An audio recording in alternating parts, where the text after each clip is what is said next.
Okay, let's begin. Hello, everyone. I, Srishti Pal, on behalf of Rethinking Economics India Network, warmly welcome you all to the second and the final day of our conference on reforming economics education in India, Pluralist Perspectives. The conference is jointly organized by Rethinking Economics India Network and Department of Economics, Satyavati College, University of Delhi. Economics education in India is by and large deficient in pluralism in terms of course contents, pedagogic methods, and representation of students and teachers from diverse backgrounds.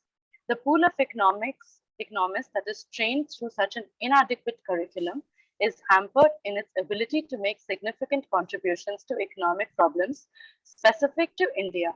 A broader curriculum is expected to develop critical faculties and simultaneously enhance their ability to craft solutions for real world problems. Over time, it may lead to an authentic redevelopment of the discipline of economics. The 2 day conference aims to answer a few of the questions and include concrete curriculum and pedagogic recommendations to enhance teaching and learning processes in India and economics in India. The session 4 will focus on case studies of extant pluralist economics education in India. This session will be chaired and run by Dr. Ajit Sinha, who is currently a professor of economics at the Thapar School of Liberal Arts and Sciences. His main area of research has been the history of economic theory, particularly the theories of value and distribution. As a chair to this session, he brings vast amount of experience teaching in both academic and non-academic spaces in both India and abroad, and has also been prominent in asking some of the questions that this conference poses. Among the presenters today, we have two volunteers from REIN, Samriddhi Agarwal and Yash Pudwar, who will be giving an interim update on the report that the network is working on. This will be followed by a presentation from Amog Arakli from the Indian Institute of Human Settlements, Nandini Datta from Miranda House, Delhi University, Rahul Day from Azim Premji University, and Padmini Ram from Christ University. The session will start with the chairperson's opening remarks, followed by 5 presentations for 15 minutes each. Towards the end, we will have dedicated time for audience discussion and Q&A anchored by the chairperson. I now kindly request Dr. Ajit Sinha to take over and conduct this session. Thank you, Srishti. Well, this is definitely an honor for me to chair this session, and thank you for inviting me to do so.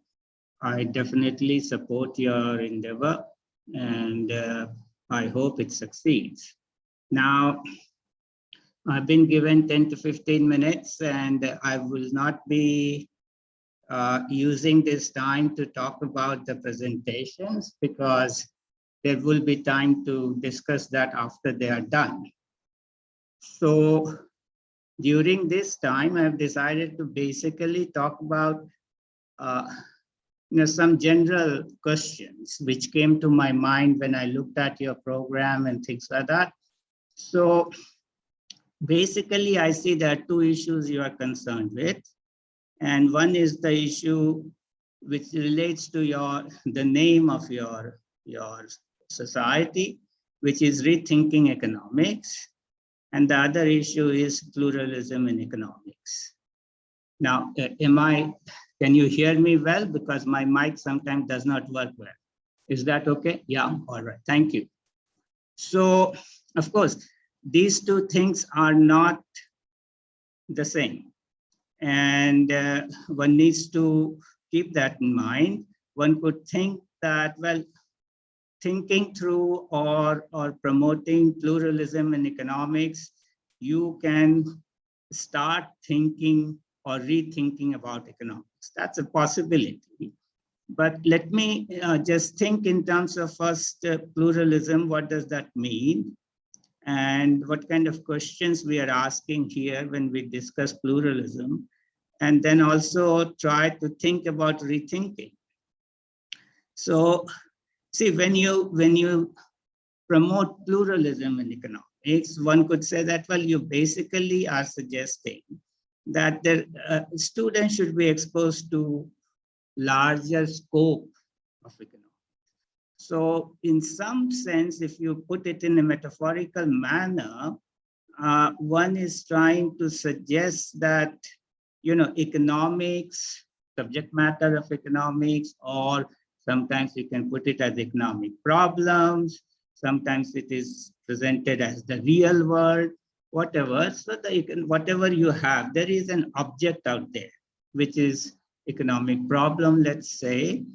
And that economic problem, if you look at it with your, naked eye, is kind of opaque. You're not able to make out what you're seeing. So you need some lenses to look at. And so when you're talking about pluralism, you are talking about several different kinds of lenses at which a particular problem, a thing, an object is looked at. And you are promoting more than one lens. Why more than one lens? Well, because it gives you slightly, one lens will give you maybe certain aspect is more in focus, with another lens, certain other aspect becomes more in focus. So you have a broader understanding of the problem, and that is preferable to just having a one lens perspective. So that way you can argue your case. Now, of course, pluralism assumes that there are more than one lenses, and that would be another question, but leave it at that. Now, the other aspect which comes into this sort of a discussion is that, well, there are different economic problems. Okay, for example, like India has a different economic problem than the United States, or developing countries have different economic problems than developed countries. And so you need horses for courses, and their pluralism comes into being that for this particular problem, you need different kind of lens, this particular problem, you need different kind of lens, and their pluralism, is brought in. Now, without going into the details of these issues, because we don't have time, let me throw an hypothesis just for thinking. And it came to me only yesterday when I was thinking about what to say.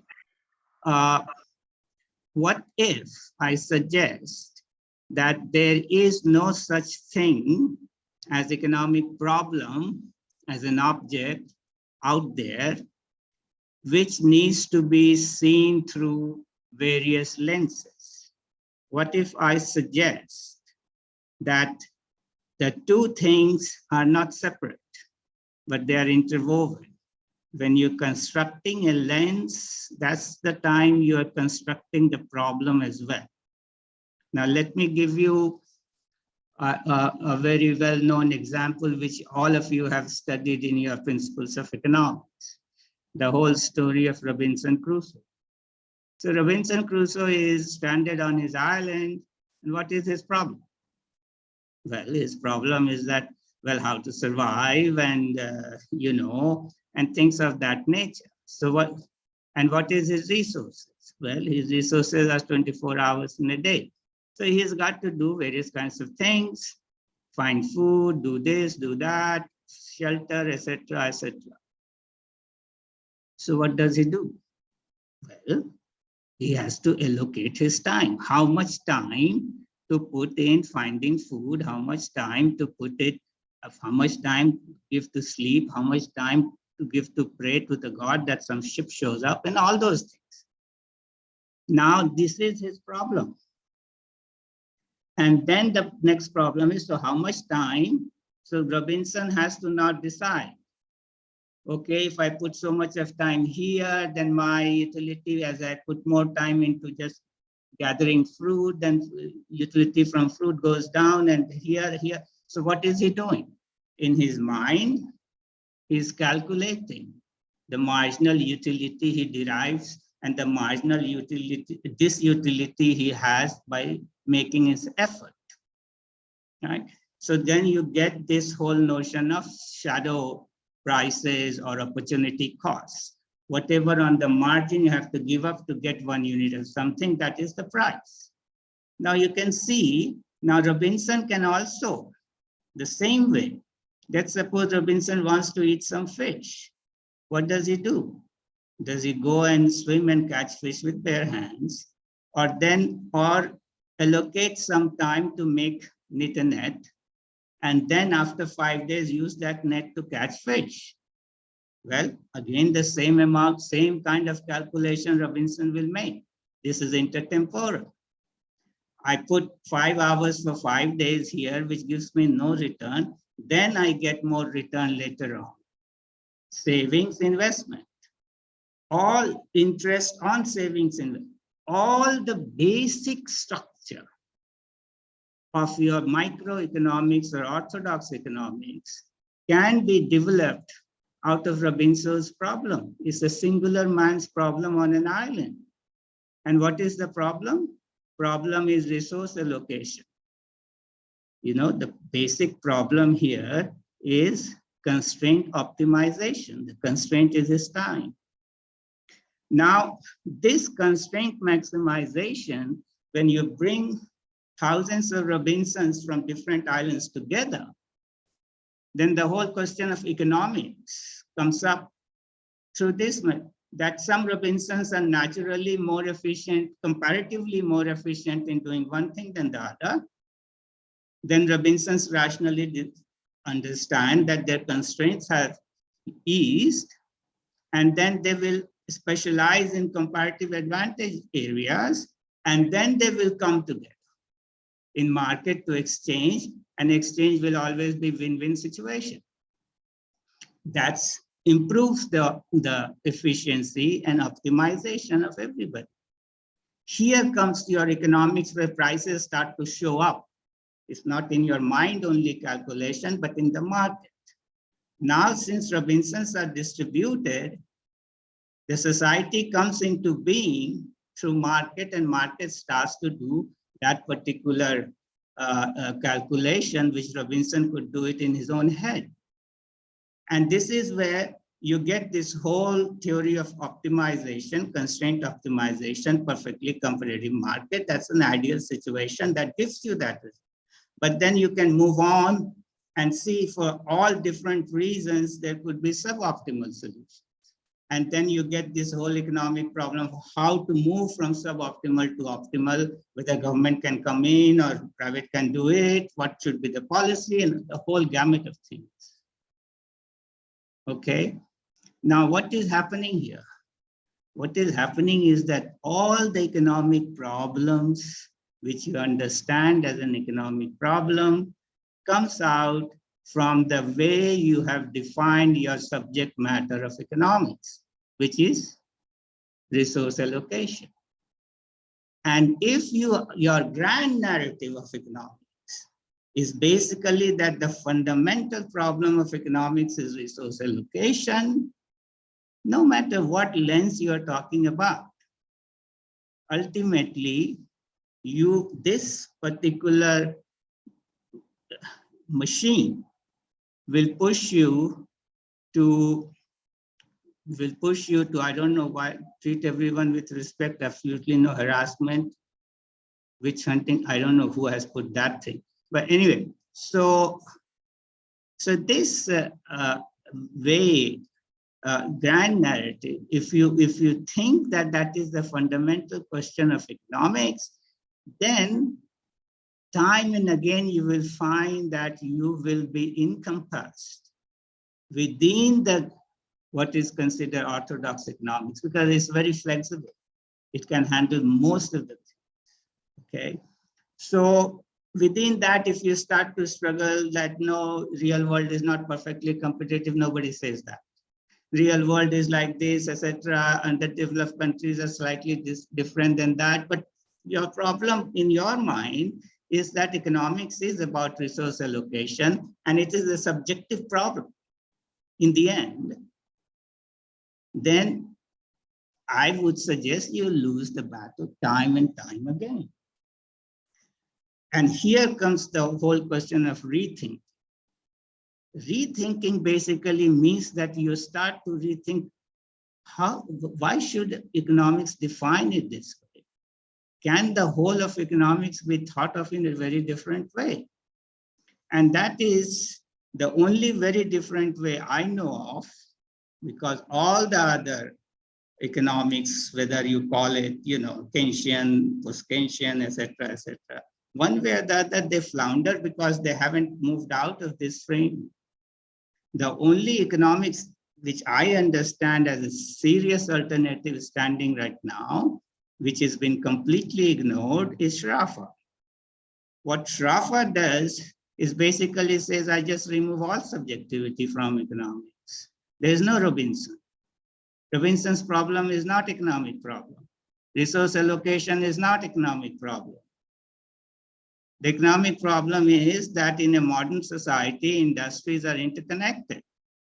And since they are interconnected, if you go back in time, you will never get to the primordial state which Adam Smith thought one could of labor and nature. So labor theory of value goes off the window because you always will have some commodity residue. Now, I cannot explain all these things right now, but if you are interested, you should take a look at my paper.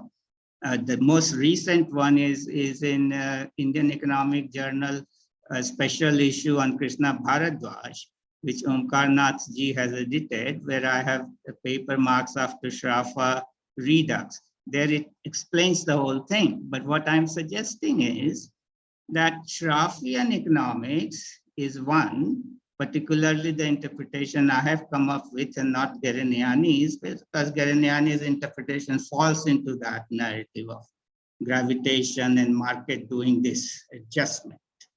So in the other Shrafian example, what you will find that basically interconnected industries show you that if there is a surplus production, how that surplus is appropriated will determine what prices would be.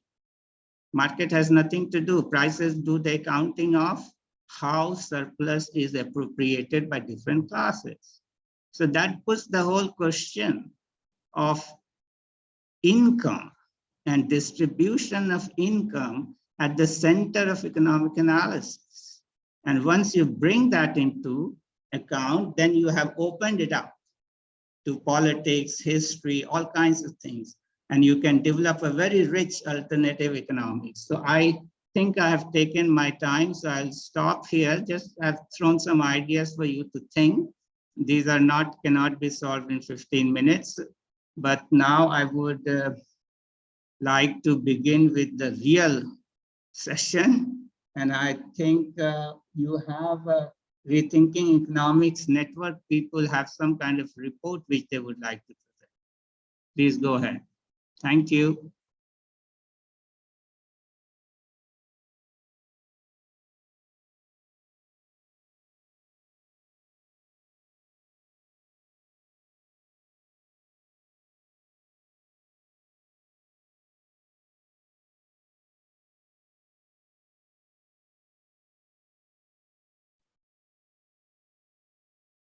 Yes. Hi, everyone. This is Yash, and co-presenter of mine with me today will be Samriddhi, and we both will be presenting a very short summary, you can say, of our curriculum report work so far. And yeah, now let's begin. So as an introduction to the report and to build some context into the study that we were doing, after the onset of the 2008 financial crisis, the state of economics and its economists went through systematic criticism and concerted arguments worldwide. Mobilization on the end of students and teachers vocally expressed dissatisfaction over the orthodox nature of the curriculum that economics it contained. However, the discourse in India was not so widespread. There was an increase in the availability, and there has been an increase in the availability of both undergraduate and postgraduate economics programs across the universities in India. However, the same has not initiated the necessary discussion on the rethinking of pedagogy, resources, and the curriculum across different education linkages in India, and also do not see economists associating themselves with the question of curriculum itself. And while the problem has two parts, that is why we need a new curriculum and what the new curriculum will look like, our modest aim, the network's modest aim, is to answer the first part In the emerging discourse of economics education, there is a need to rethink the strengths and the weaknesses of our undergraduate curriculum, and simultaneously its ability to rethink the strengths and the weaknesses of our employers, our curriculum itself, and to simultaneously meet the demands of students and teachers. Advocating for change at the undergraduate level is inescapable for a comprehensive reform of the curriculum, and thus is a starting point from which the network started to engage with the critical issues of economics education in India. Now moving on very fast to the objectives of the report. The first one was to undertake a mapping of the course contents in undergraduate degree programs across Indian universities. The second one was to create an empirical basis for further research and discussion into the strengths and opportunities of the current undergraduate economics curricula in India and the process of reforming it. And the third one was to build a methodological foundation for taking forward the research and developing capabilities to review postgraduate economics degree programs in India. And the intended purpose of this review exercise is to identify the constraints, the pitfalls, and the shortcomings of restricted economics curricula and potentially pave a way forward for how to broaden and expand the learnings from graduate level education in economics in India. The saturation of a particular kind of economic thought has led us to this tipping point in society. And in order to grow back and more inclusively, a multiplicity of economic schools of thought is required. Now moving on to the pluralism definition that we incorporated into the study. In this report, pluralism in economics is defined as a normative category consisting of a diverse set of epistemologies, methodologies, theories, ontologies, without any particular set having a hegemonic rule. The definition assumes that mainstream economics focuses on a monistic thought of neoclassical economics, in contrast to its argument for different sets of thought to enlarge the critical tools in economics. The definition is broad and encompassing, which is a minimum definition of pluralism. And to examine the range and the measure of pluralism in universities' economics curricula, the following points will be used as the indicators in the report. And I will just read them out to you. Those are diversity of content, such as the epistemology, the author's geography, and the schools of thought, interdisciplinary, historicism, and the philosophical foundation. Now moving on to the background of the study. And this will give a sort of brief historical context as well. The history of economics is a history of competing sets of normative formulations contextualized in the social and political environment of their time.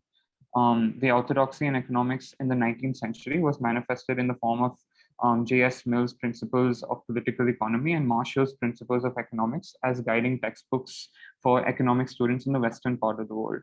The relation of political economy changed with Samuelson's Economics, which proclaimed the new classical synthesis that ushered in the era of distinctive micro-macro syllabus standardization that we see in our current curriculum, mostly the world over.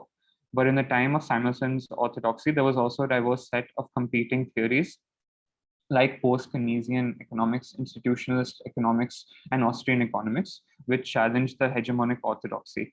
Economics like Joan Robinson and Howard Sherman wrote alternative textbooks, but the mainstream economic syllabus, even of that time, was unaffected by these challenges. In India, the formalization of economics as a discipline in universities happened during the British rule. Initially, it was taught in conjunction with other disciplines like sociology, philosophy, and politics. However, as economics became a sovereign discipline in Britain, the same happened in many universities across India. The initial curriculum was heavily focused on the rudiments of mathematical and statistical analysis at the expense of texts related to history, sociology, and other social science disciplines. The textbooks taught for many years in India were rarely focused on the Indian problems, and there was a widespread desire for catching up with the West in economics study and economics education. The rise of development in institutional economics post the 1960s tried to solve the problems related to the Indian context, but still, most of the components have not been updated, and many theories have fixated on the paradigm of new classical economics to date. However, this changed with the consequences of the 07-08 financial crisis, and economic students worldwide mobilized to demand economics that is plural and interdisciplinary, a way to engage with the diverse history of the field that can be used to solve the crisis of our time. The movement of demanding pluralist economics has led to many studies and understanding the state of economics curricula and its impact on students' economic thinking and behavior. To quote one such study, which is useful and important to students and universities, is how pluralism in economics curricula leads to higher cognitive capacities of criticism, comparison, and analysis alongside writing. And in addition to all of this, the students were reported to be more satisfied and happier with the diverse economics curriculum. Now, very briefly, the approach and the criteria that the network sort of followed for the study. We did an overarching survey of the structure and design of the undergraduate economics degree programs in India, followed by a content analysis of the curriculum and the syllabus prescribed by individual universities for each semester or trimester. And for the purpose of the study, 12 Indian universities were chosen on the parameters that best fit the questions tackled in the exercise. The universities included are as follows: Delhi University, Punjab University, Calcutta University, Jadavpur University, Mumbai University, Jamia Millia Islamia, Aligarh Muslim University, Banaras Hindu University, University of Hyderabad, Madras University, Ashoka University, and Azim Premji University. All of these universities are highly ranked as per the 2020 round of the National Institutional Ranking Framework conducted by the Ministry of Human Resource Development, the Union Government of India, and some of them have legacy economics departments and have been categorized as influential and eminent in dictating, defining, and determining the course and evolution of economics education in the country. However, the list is a mix of both public and private universities, as you might have noticed. Conducted on 3 levels, the study first explores the overarching structure and design of undergraduate economics degrees, narrowing down the focus to Bachelors of Arts coursework for both honors and pass programs in the selected universities. Secondly, the report studies the taught components of the degree programs in 3 existing categories, that is of microeconomics, macroeconomics, and methodology. And lastly, the report reviews the publicly available recommended reading lists and authors for these papers as an attempt at understanding the dominance or the lack thereof of anyone or a set of perspectives or schools of thought within economics. And as you already know, the report uses a few indicators to explore the degree and the extent of pluralism in the undergraduate degree programs in question. Now over to Samriti, who will be discussing the specific category-wise analysis that we derived from the report. Thanks, yes. So we did a detailed review of the macroeconomics curriculum in the curriculum that are the compulsory courses and the methodology of the curriculum. In microeconomics, so across universities, Banaras Hindu, Madras University follow the singular approach that is teaching only one course in microeconomics, where it includes the principles and fundamental theories of demand, supply, market price, scarcity, utility analysis, and efficiency. Ashoka, Aligarh Muslim University, Jamia Millia, Mumbai, and University of Hyderabad follow the twofold approach. That is, they also include the intermediate microeconomics that includes the theories of consumption, production, market structure, the theories of rent, wages, and profits.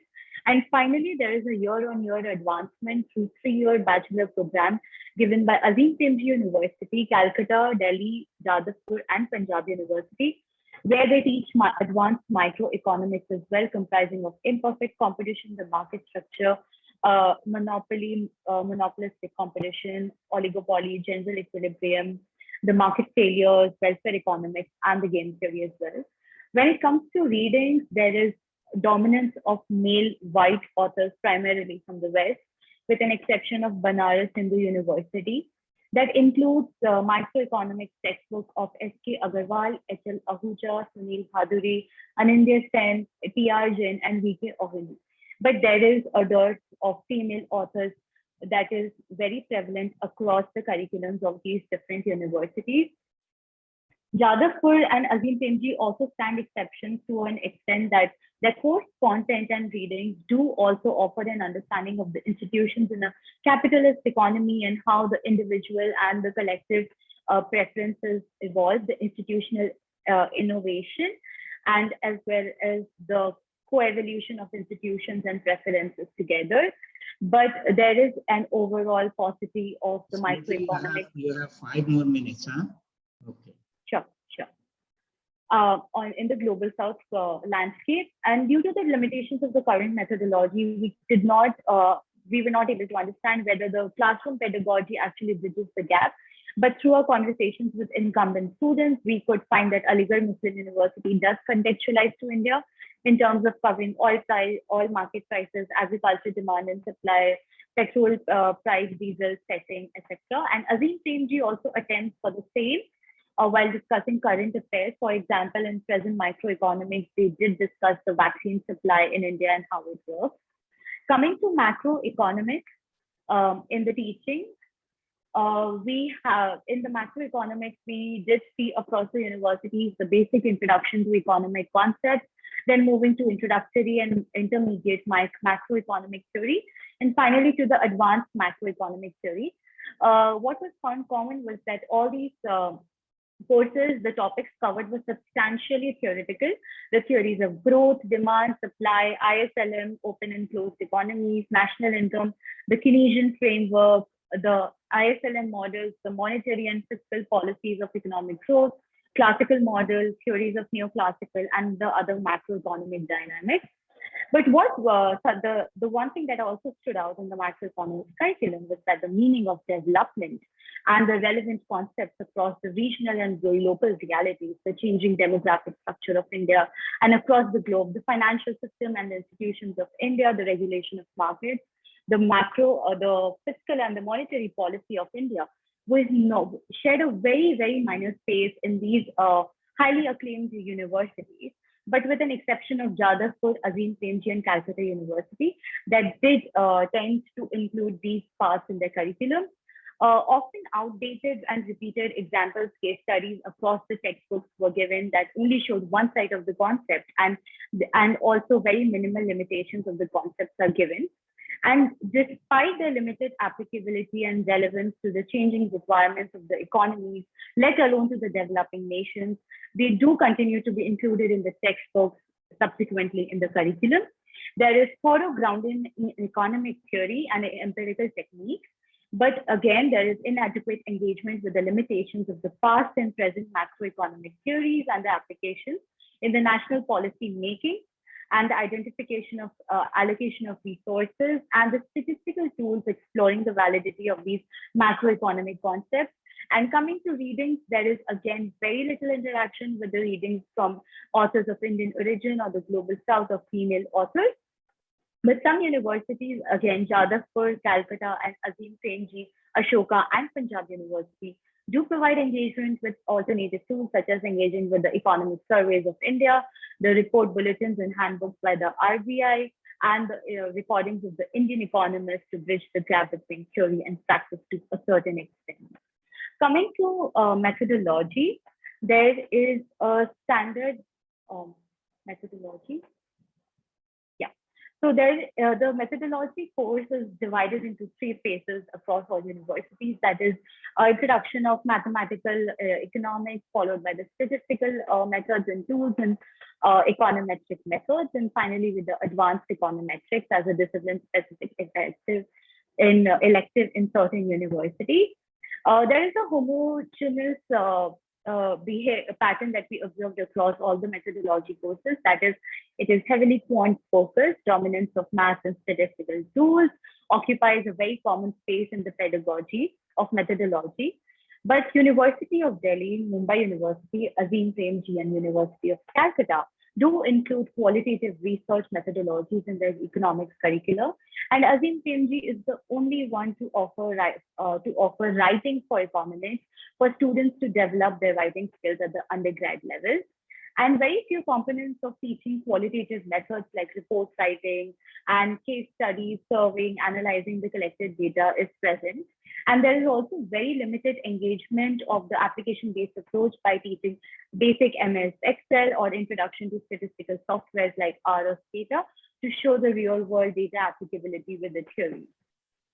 Finally, coming to the discussion section of our report, we do not offer pinpoint conclusions because there is so much to explore still in the undergrad curricula of India. The report is limited to mapping the course content across samples to identify to what extent undergrad economics curriculum contains elements of pluralistic approach to the discipline. But overall, what we found is that the historical component is very limited in the sense that how the discipline shaped and the ideas of great economic thinkers is missing, except for 5 universities that do offer history of economic thought. The philosophical foundations is also missing from the curriculum, except for Azim Premji and Hyderabad University that do offer philosophy courses on political philosophy, logical reasoning, etc. On the criteria of diversity, local issues are not only that are very extremely regional specific, but also the issues across caste, class, and gender, very unique to India also, is not present in the curriculum. That leaves the undergraduate student in India very less equipped to tackle the real world in which they are growing up and by extension will need to confront. In terms of interdisciplinarity, it's Mumbai University, Delhi University, You are Calcutta. now beyond time, so try to wrap Yes, it just up quickly. one. Yeah. University of Hyderabad, Aligarh Muslim, Punjab, Azim Premji, Ashoka do offer interdisciplinary courses. The lack of connection between economics and the other social sciences, especially in the absence of diversity, historical context, and engagement with economic philosophical tools, do not promote inclusiveness amongst the young learners in the economics discipline. And of course, as we studied the micro and macro in depth, we did find the dominance of neoclassical interpretation of economic theory, barring a few universities, and a very quant-focused methodology that leaves very little space for the alternative tools and methodologies to occupy the curriculum. But at the end, we must also keep in mind that universities as decision makers might be constrained to a certain extent, and the regulatory governance framework might act as a constraint on the autonomy of these individual departments, but that remains out of the scope of the study and the potential scope of future research, along with the other threats that follow from the report. Thank you. Well, thank you, Yash and Samriddhi. That was very good. You went about 2 minutes beyond your time, but that's okay.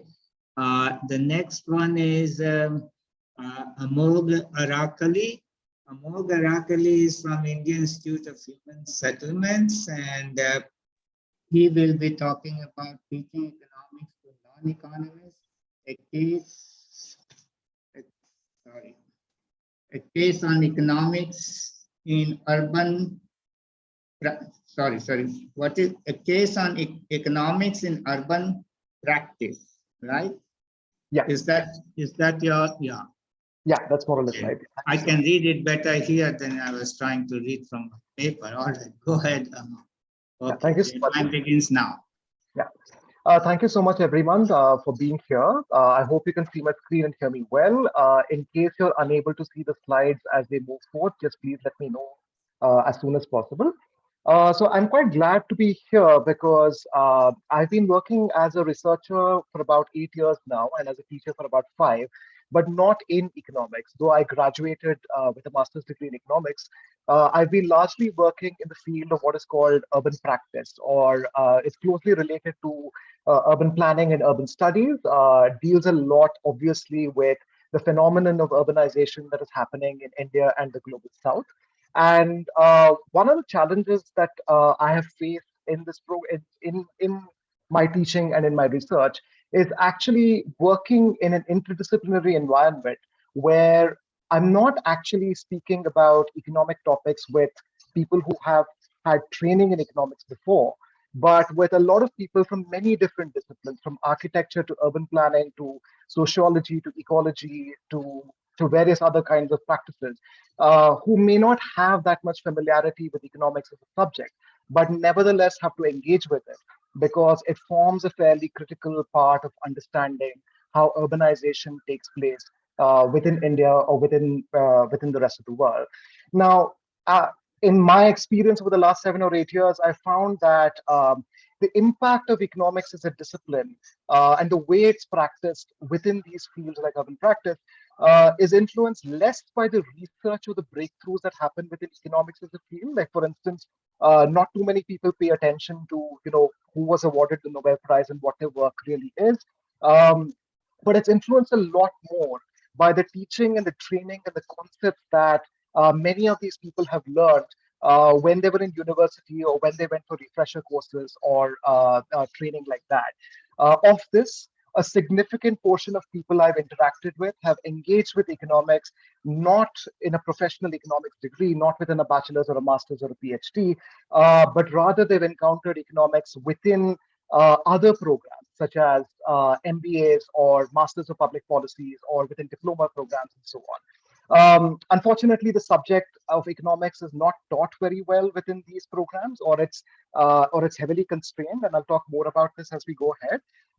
And therefore, there was a need I felt within this discipline called urban practice for me to kind of push a little bit more on economics that can actually be useful and that can actually be utilized by urban practitioners in general. Now, before I go ahead, I do want to kind of explain what urban practice actually is. It's a fairly new field. It's only about 10 or 15 years old. My institute, the Indian Institute of Human Settlements, focuses exclusively on it. But broadly, this is my definition of what constitutes urban practice. If you think of urbanization as the phenomenon, as the object of study, there are many, many disciplines right now that are currently engaging with urbanization in different ways.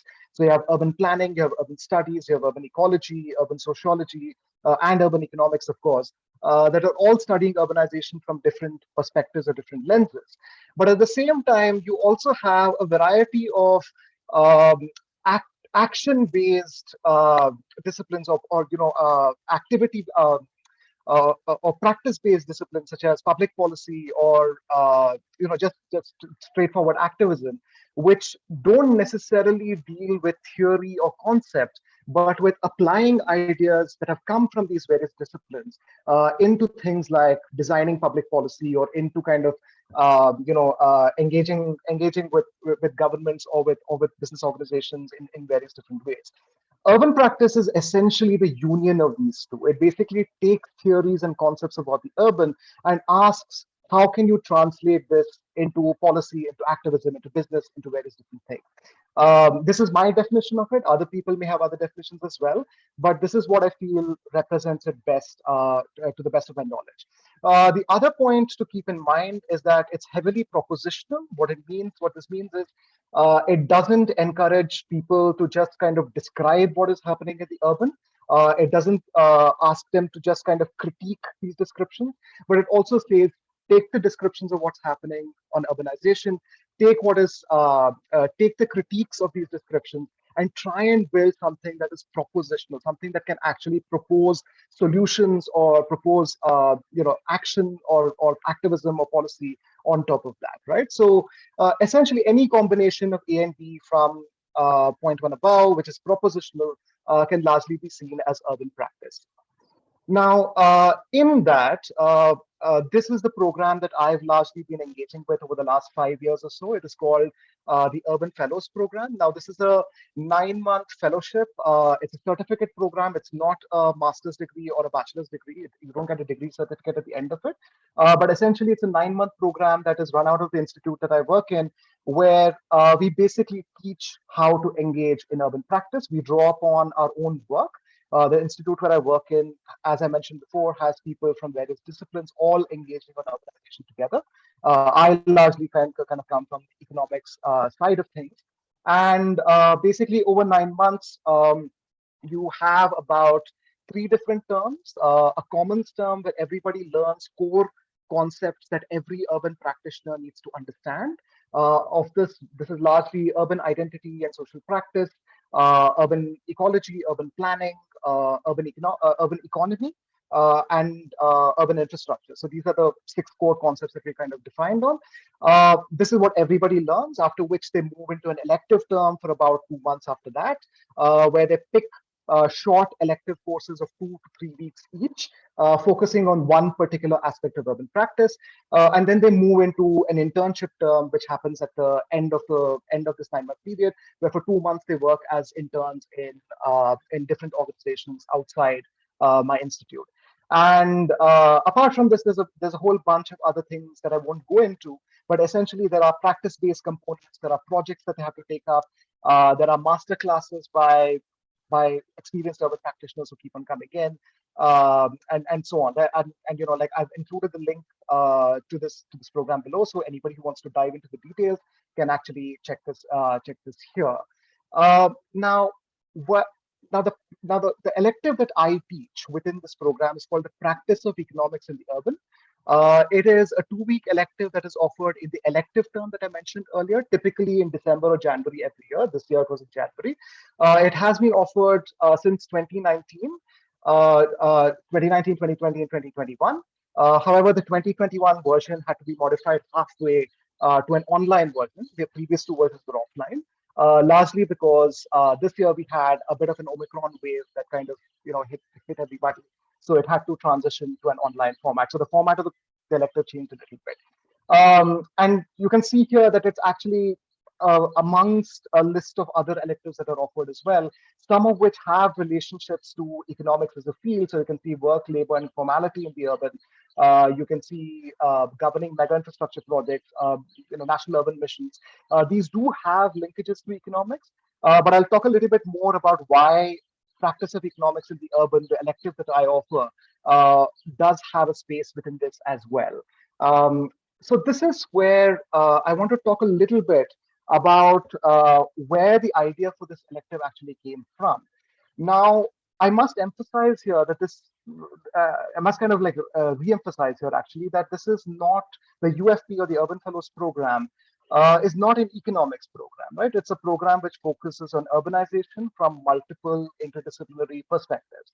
Now, what this means is that the people who come in to take part in this program are actually exposed to the ideas of urbanization from multiple different fields, and they encounter the economy, the urban economy or the Indian economy, not just from the perspective of economics, the discipline that we are all familiar with here, but also via urban sociology or urban ecology or many other different fields that they kind of encounter in the commons term or within the electives themselves. However, and we've been teaching this program for about 5 years now. This is we just completed our 6th year, and we're going into our 7th year right now. About 3 years ago, however, there were a couple of us who felt that there were certain things that despite this interdisciplinary focus and this broad range of lenses and perspectives that we wanted to bring into this program, there was still something missing from the economics aspect.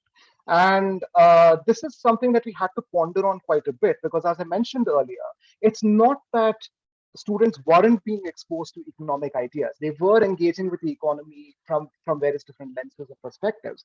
But we had to think a little bit about what exactly it was that was kind of missing from here. And About 4 minutes, huh? Oh, okay, sorry.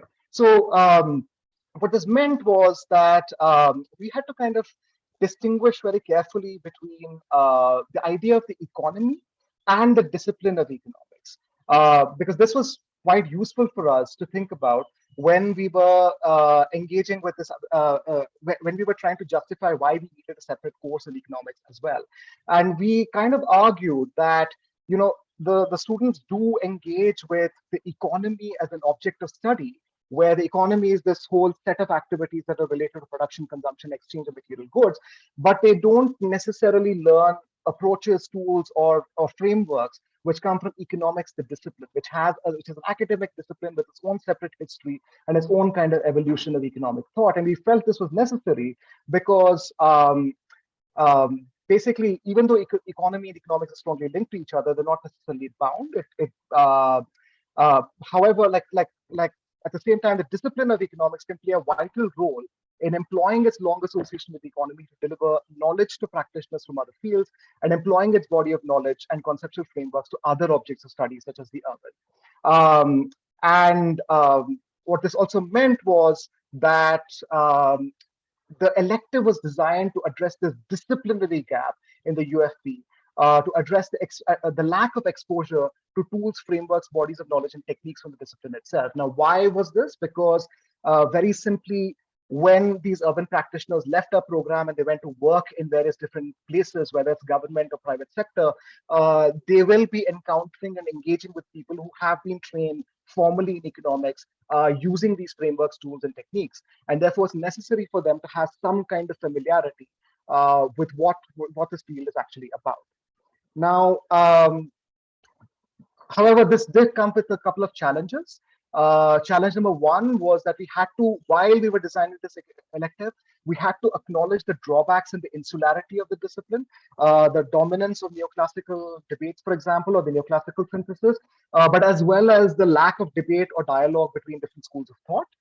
We had to correct misconceptions among both fellows and faculty, because I need to remind everyone that most of the faculty themselves weren't, kind of familiar with it, with ideas like pluralism or with differences in various schools of economic thought. So, we had to kind of argue our case both with the fellows as well as with the faculty.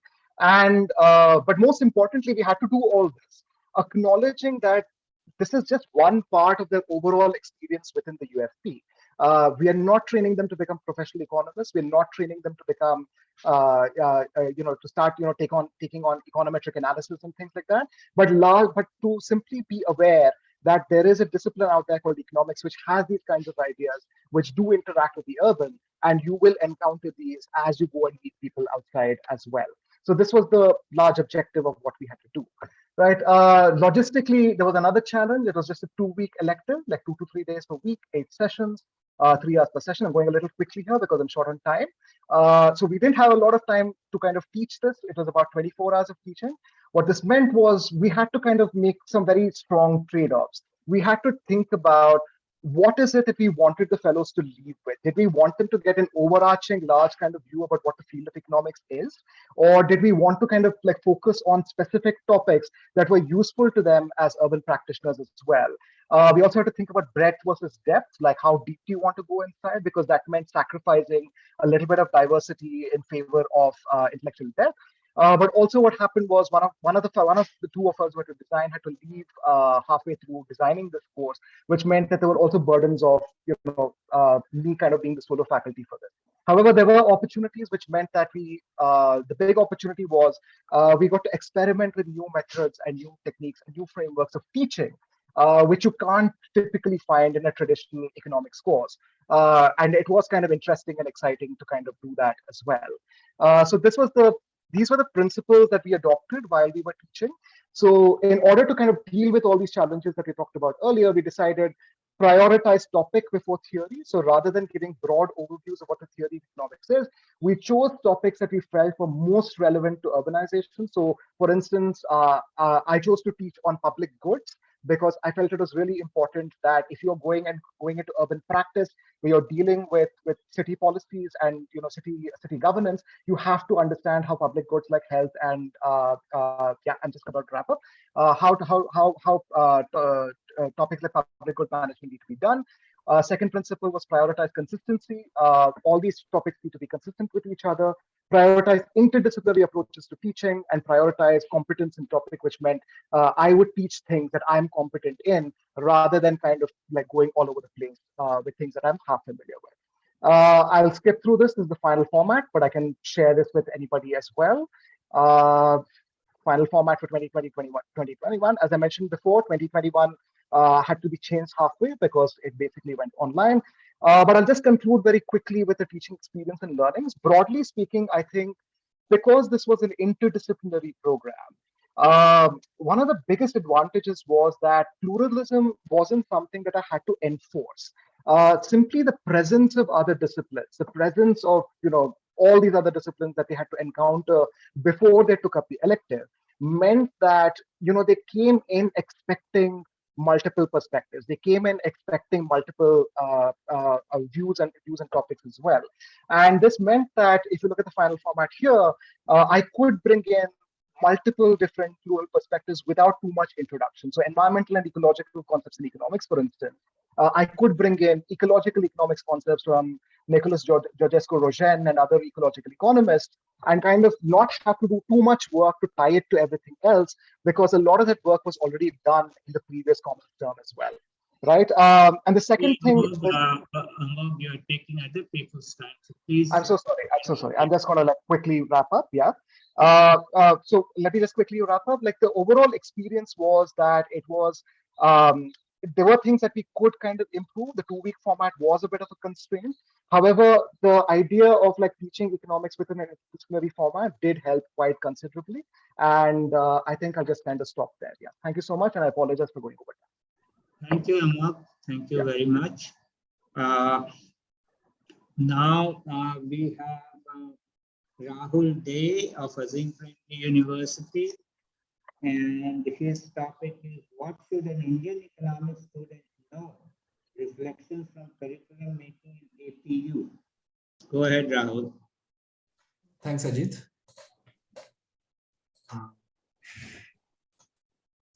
I hope you can see the slides and hear me. I've titled this, what should an Indian economics students know? Reflections from curriculum making in APU, but I should say this was really the question our curriculum making committee started with. And that's why I thought I'd foreground the presentation with it. The APU Econ program started in 2015. And I mean, it's interesting because, Ajit who's here was part of the initial group which set up the curriculum, and he was influential part of it in the first few years. What I'm going to talk about is not really our curriculum in the sense of what the final curriculum document looks like, but really curriculum for me is really the process over the years of making courses, thinking about pedagogy, reviewing, taking feedback, changing, debating. And I think the whole process is what I'm going to be talking about. I think two questions sort of sharpened all our debates, which was one was, what is the minimum that an Indian economics student needs to know or should leave the program with? And I'm going to highlight minimum because, most of the curriculums we make, some students do it really well, but a large number of students aren't either equipped with, or there's just not enough time for them to take in all of it. So that's why the question comes that, what's the minimum every student should go out with? And I mean, the second question that we are always subconsciously dealing with is that what are the common core, or what should be common to economic programs around the world? Or what are the things that you can't negotiate upon? I'm going to maybe come back to this, but I personally feel like, there's a lot of thinking about, what the final course of curriculum document looks like, what are the readings on it, what are the topics, themes covered. This, I think, is kind of irrelevant because, as I said, curriculum it's a living body. And, as departments change, as they get bigger, as new people come in, as disciplinary economic changes, you have to respond, and as your students change. So really, I think for all institutions, curriculum is like this living entity, which is built on over the years.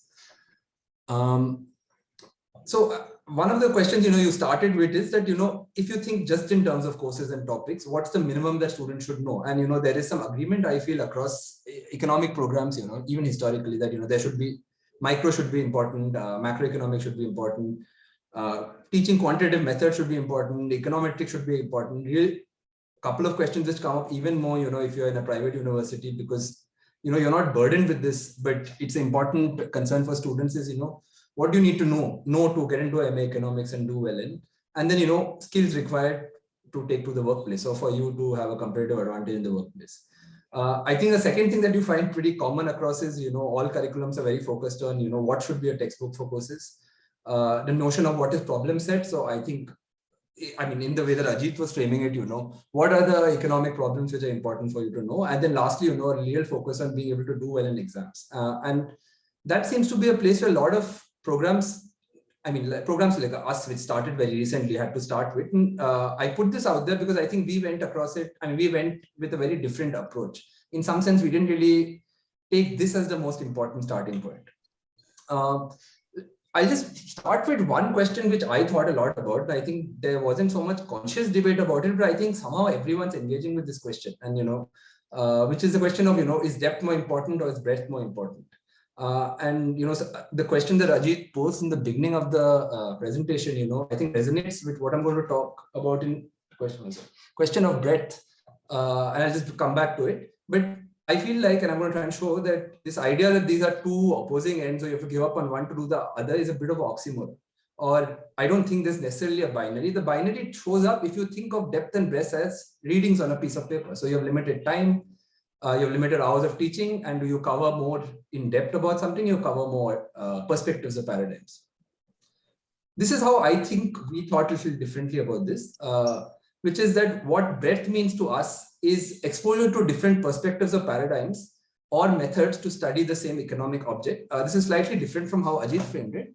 But I think some of the core intuition behind it might be similar, which is that a lot of thought is that, you have neoclassical schools, which is your standard micro, macro, some of the newer variants that have come. And what's I'll put in quotes, called heterodox, which is everything else, right? Everything which is not covered under neoclassical. And I think we felt like, that's not the way to think about breadth, but instead the question should be that how do you bring understanding breadth within the curriculum? That means that, if students do a lot of themes, and, a lot of times breadth is like a buffet, like you give a lot of options, a lot of themes, a lot of things happening. But it's very hard for a student to understand all of it, engage with all of it, and sort of figure out where their standpoint is. Instead, I think breadth has to be more about making courses which are in dialogue with each other, or in the sense that when the student goes through a set of courses, they can find interaction between them. So I just sort of one example that we have, which I find, which is that, one of the core economic problems that discipline deals with is industrial development, right? And, if you look at it from a micro development perspective, you think of, kind of a simplistic Adam Smith that you look at, division of labor, markets, questions of looking at production through the lens of micro theories. If you look at macro, it look at question of structural change, sectoral composition, theories like Lewis-Hill models, growth models, looking at the same questions slightly differently. If you go to Marxian political economy, then suddenly you start looking at some of the political social roots, which is appropriation, accumulation, how the transition happens from agriculture to industry. If you bring it into economic history, suddenly looking at a larger context, which is looking at medieval times when Europe wasn't the dominant economy in the world, and how that transition happens to colonialism. So breadth for me is not as many things you can cover, but how can you cover things such that there is an interaction between them, so that when the student goes away, it's not isolated themes, but always thinking through the grammar of understanding things together. Similarly, not similarly, but complementarily, depth is a lot of times taught as sophistication, which is knowing more techniques, more complexity, or more engagement with certain thinkers or theories or ideas. Instead, I think more and more depth for us, and because in some sense it's impossible, right? You can never do enough to bring the depth that as a researcher you know about the topic to students, even advanced students. So for us, depth a lot was to actually immerse students in economics so that they're self-motivated to want to study more, give them a conceptual base, and teach them, how to look for information and understand and talk, so that they can actually be equipped to increase depth. And I think the most important thing is immersion, or this kind of excitement that researchers feel, right? That you look forward to find out something more, read more. So how we go about sort of giving this sensibility is, sort of focus on engaging with the original ideas or text, right? Like, reading what the thinkers wrote, or reading, going through original papers, spending time thinking, talking about how they thought about it and not necessarily what the answers were. A big focus is also on, and this is not directly connected, but when I say methods, I mean quant methods. A lot of quant methods training also, I feel you can bring depth in by teaching people, how do you sort of frame a method? You fail, like you do an econometric test and then your result does not show up anything. How do you sort of get feedback, think about what went wrong, change it, and working together. So depth is just for me a sensibility, not necessarily just covering a lot of themes. Maybe I'll come back to this, but I think this is a question which will come back in other curriculums, which is, how updated should your curriculum be, or, how current should it be, and how much should it take current themes in? And I'll just revisit this if I have time. I just wanted to end this part by saying that, my philosophy, and, I think it resonates with our group's philosophy, is that, all curriculum should be learning centric. And I think the most important or the hardest part of learning is immersion. That is, for a student to feel like, look, take ownership of the discipline, wanting to learn, wanting to know more, rather than, doing it as something you need to do to get to the next level or get to your next stage. Some things we agreed upon. So I think we all felt like, an Indian economics program has to be rooted in the Indian context. And, the presentation earlier kind of shows that even if you intend to, it's very hard, just because it's very recent that we've really been thinking about curriculum in Indian context. And there hasn't been so much work done in terms of writing textbooks, writing knowledge in a form that can be taught. It really depends a lot on having really good teachers, well-read teachers, to be able to do this. It's not something that's easily mass producible or reproducible. One of the most important things we felt needs to be brought in and can't be negotiated is, the social concept behind it, or social context behind economic concepts. So what role does colonialism play? How does identity shape a lot of things? Notions of power, notions of dynamism and change, and how, the same thing can have multiple explanations or multiple determinations. We felt like all courses, individual courses doing this does not really solve this, that all courses need to immerse students in some way in Indian data, in case studies, in policies, in history. That means you get a couple in macro, something in dev, something in growth, something in political economy, etc. Instead of one or two courses just focusing on the Indian economy. I think it's one of the tools that as teachers we have is to engage with policy debates, because there is now with digitalization a lot of both original debates as well as academic literature on it, and which it sort of provides a anchoring point for many courses. So just some examples I think that sort of a lot of people will find accessible, or anywhere, even students have a little bit of knowledge about this, and so it's easier to bring into class discussion. One important thing, this is what our quant teachers, sort of brought into the program, that data shouldn't be treated as numbers, in which case it doesn't matter, whether it's Indian or whether it's global or historical or contemporary. When you're teaching data, as any Indian researcher finds, big questions, more question of importance is, how do you find this data? What are the issues with this data? What are the politics that shape it? I mean, the last 10 years, for example, the kinds of data is available. Many researchers have asked questions that, how much can we, to what extent can we accept this? To what extent can we accept the methodological changes? So that goes part and parcel with studying the data. I won't say that we've done this, but I think this is something that a lot of us say that we want to do, which is to bring in Indian thinkers, which are not just Indian economists. And I've just put a broad palette of things that can come in, and you'll see they're from very different spectrums. So, Ambedkar and Gandhi are more known for their political writing. Someone like JP is not even as thought of as an economist, but as ideas which resonate with some of the Indian economic problems. Some of the earlier economic thinkers who somehow did not find a place in the curriculum. Another kind of way we felt like, Indian, there should be a focus on introducing students to Indian research. Quant courses, econometric courses is a good example of this, where you teach the course by trying to understand, how research papers were done, rather than doing methods and problem sets. Two things that I found very good, but I have to bring in the caveat. This is a lot easier when you have smaller classrooms, which is to have some kind of field exposure to students. Some simple ways I do, like I teach intro econ, is to just to get students to go out and talk to like the shopkeepers in the locality, or just collect some primary data, do phone interviews, do Google Forms, somehow get some sense of working with real data. I think another thing that works very well in our classroom is to have because you have students from very diverse regions and social backgrounds, to bring the experiences into class. And I think that's something that sort of brings also the Indian context. I think maybe I have 5 more minutes, so I'll just try and wrap up. I think after doing a few years, we really sort of dealt with this question that economists are not taught how to communicate. And if you look at our earlier economic thinkers, that's something that stands out, how well they talked about economics, wrote about it. So this is something we brought in. We have a course on it, but really we are finding out that the course doesn't serve the structure, and you have to bring this in as many courses as possible. So, history courses, a course on, if you're doing something like I teach economics, philosophy course, Indian economic course, policy and development course. And, when you say communicating, there are many kinds of ways it can be brought in. I think generationally, we've lost the ability to read difficult, long readings. And that's something that you have to now sort of get your students to cultivate their habit. Writing can be writing in many things, but for me, really writing is getting past describing statistics. And, anything that you do is adding something to it. And then, also talking economics, because that's become more important now, especially, and before me, Amog was talking about it, the challenge of talking with the audience, which doesn't know economic concepts. Last couple of slides.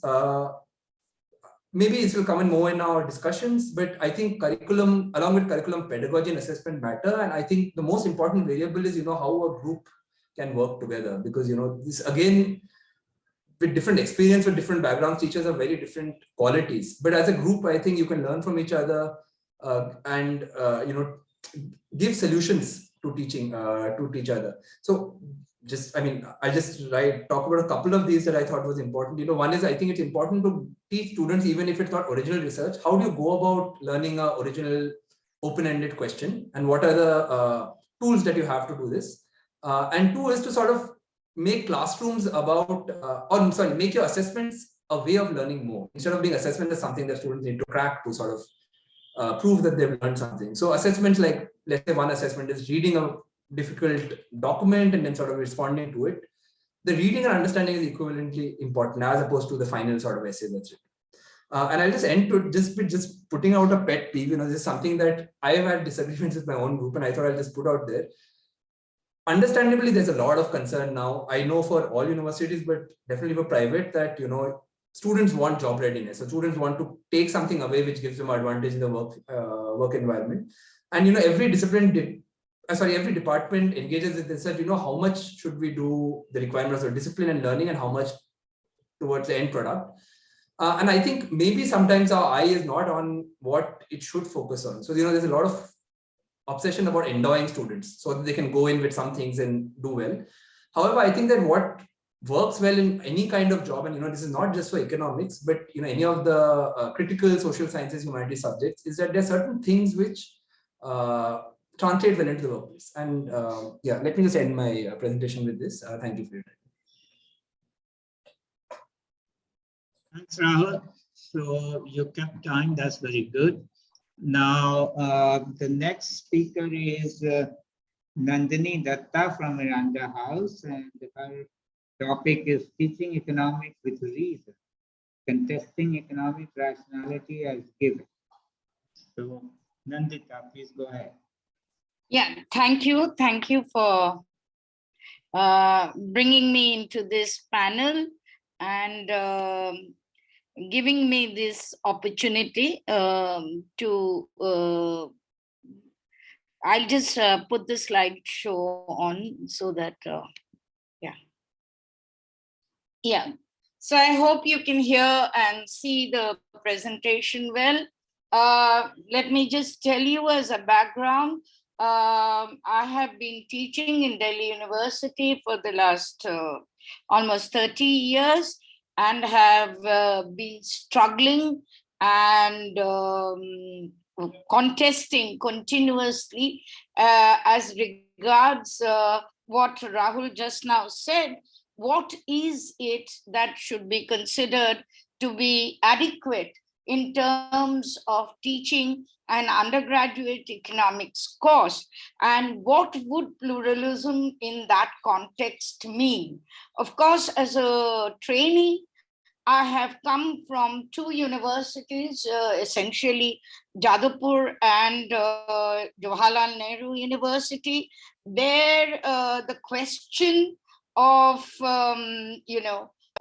critiquing or contesting or questioning single-minded ideas has been the order of the day. But unfortunately, when I started teaching, as a young faculty, and ever since I've been involved in not just teaching, but in curriculum revision and other things, it has always been that whether a particular concept or a particular thing that you want to teach as a separate course or as a separate issue, whether that is relevant or not, whether it is going to be useful or not in terms of job readiness, etc., and whether it will have some kind of perceived relevance or irrelevance, and whether the teaching pedagogy is fitted into the concept of what economics is all about. And here I continuously, as a part of many teachers in Delhi University, receive very, very violent, aggressive ways of delimiting us, limiting us in the sense that anybody who talks about a paper on economic history or a paper on economic thought or a paper on political economy, particularly if we use the terms like radical political economy or Marxian political economy, it becomes something that is thoroughly challengeable. So essentially, we have to understand that we have to negotiate in a very precarious kind of a situation where the pluralism is not to be expected from mainstream orthodoxy. Now, the mainstream neoclassical is not supposed to be pluralistic. They have their own ideological underpinnings. To say that neoclassical economics is value neutral is completely incorrect. And to also say that if you do neoclassical economics, that is the only kind of economics that you should equip your students with. They will be fantastically job ready. That seems to not be the case continuously visible. And I have had no problems in communicating to students in terms of the variety of thoughts that you introduce. The problem comes from those who are responsible for creating a good, thorough syllabus for undergraduate students. And this is particularly in the context of undergraduate students. The other problem that is almost always said is that, you know, even if a paper complements, you don't teach it because you don't have resources enough, because it is not taught in the postgraduate levels, or people come out of those university spaces who are already have given a kind of judgment that teaching different things, particularly, I wouldn't call them heterodox things, but anything that is not neoclassical is should not be taught simply because it won't be taught well because there are no resources. So I just quickly go through my slides. This is one creation of Salvador Dali's The Birth of the New Man. And I just thought that why this was a very important thing for me was that these metamorphoses, the changes are constantly happening, and what and where you locate the subject matter of economics, that itself has constantly changes its skin in historic germination. So now the issue is the critique of neoclassicism has always been there. So it's not as if there is a problem or that you always need to pinpoint and teach the critique in a different way. But this outer circle, when does it become important for us to realize that, of course, economics is a modern subject. Economics does not have the kind of, as a subject, it is not obviously something like Latin, geography, or even mathematics. So it is a relatively new subject, and maybe you can even call it to be a product of trying to understand the capitalist society and its surplus creations in contrast to pre-capitalist societies. But then the ahistoricity of neoclassicism is a problem. And in a certain sense, the happenings of the recent times, particularly the questions of crises, even the pandemic, I think are throwing up questions that you can't keep critiques and anything that is not neoclassical, or say something that connects politics, history, sociology, and economics outside the realm of the subject matter of economics totally. I give some examples, particularly where we see that there is this aggressive arrogance of what economics is all about. And particularly the topics to be dealt with are just scarcity, choices, and price. Or as Milton Friedman says, that why do you need to teach so many things? You just need to teach economics as the art of creating an internally consistent model that has predictive power.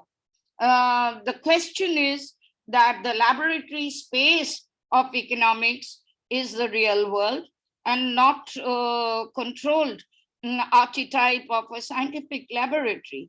Therefore, how do we theorize unpredictability as the ground reality or so?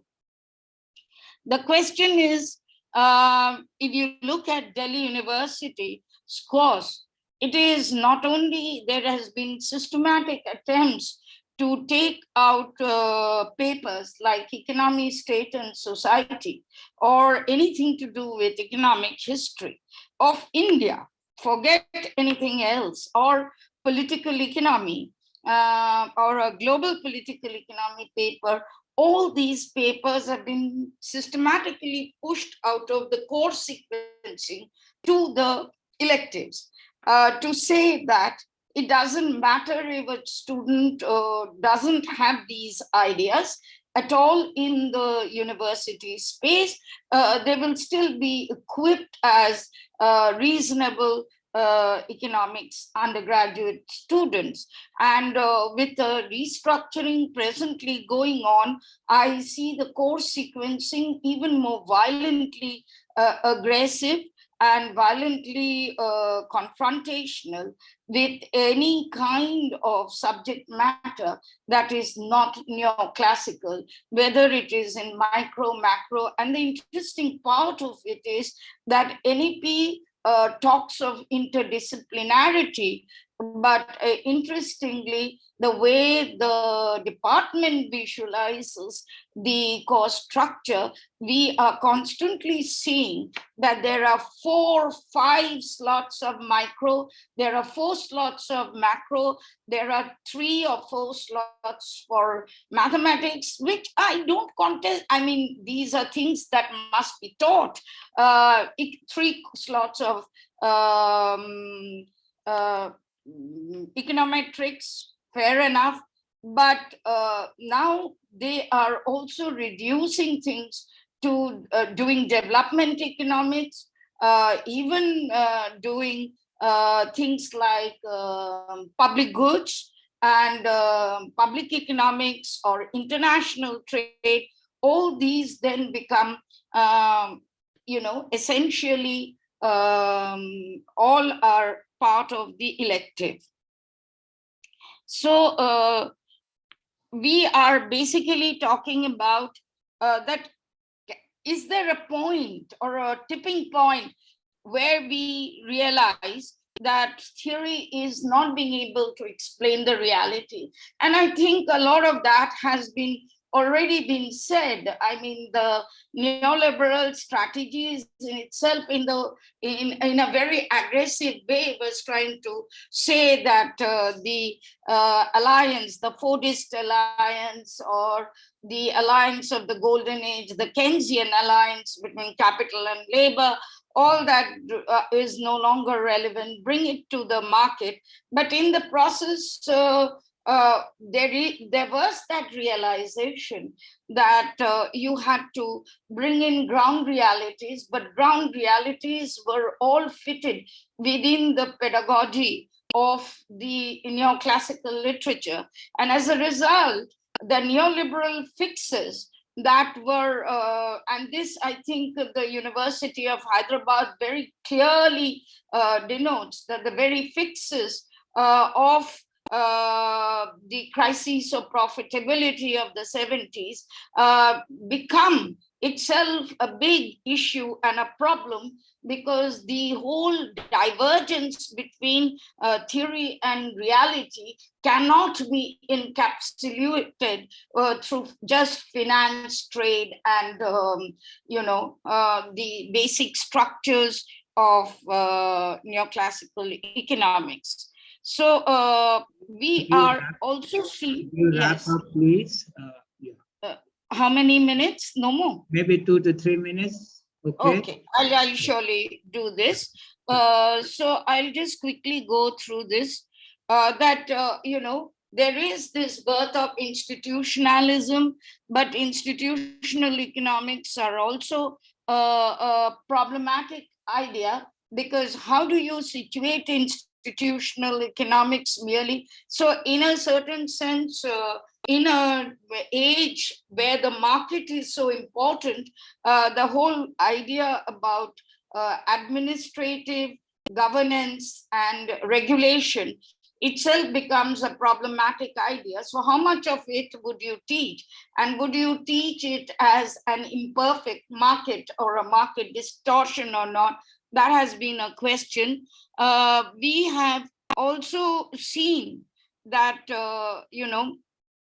the idea of an alternative pluralistic economics, I mean, I have no quarrels about the fact that mainstream neoclassical theory, it will not be pluralistic. So maybe one idea, but at least the courses should be designed in such a way that there should be space to teach alternatives, and that is important. It is not necessary that you want neoclassical economics cannot become the pluralistic part of your economics, but what you need is a kind of a better new. So how would you actually therefore frame a good heterodox course without being very rigid about ideas and thinkers and thought processes? They are very, very similar and simple, and we should try and give some kind of an encouragement to read through and make choices on your own. So this is, and we have to get out of this habit that mathematics may be a useful tool, but that is not what economics is about. And therefore, the quarrels that economics is not history, let the history department do what it does best, and you should not be teaching an economic history course in an economics undergraduate course. Similarly, you don't need to teach only mathematics. The mathematics department can do it well, but the interconnectedness is important, and they are very, very important. So I would just wrap up over here. When it is forbidden to admit error, there can be no progress. And that is what Joan Robinson said so many years ago. And we need to understand that spaces have to be provided. I would also say about the whole idea about knowledge. For example, if we take the case of thatching a roof, if you thatch a flat roof that is just put bamboo and put some straw on it, the rainwater can soak in. If somebody just comes in and says, look, let's make it slanting, what will happen? Even then, you may prevent the soaking in for some time, but it will. You must know how to raise the roof correctly. That is, how to thatch it correctly, pull it up from the two sides, from the center. And unless you do that, that means the pedagogy has to be correct. The pedagogy must be inclusive, and the pedagogy must be meaningful. I don't see a problem in communicating this to our students, but I see a problem in terms of space to teach alternative ideas.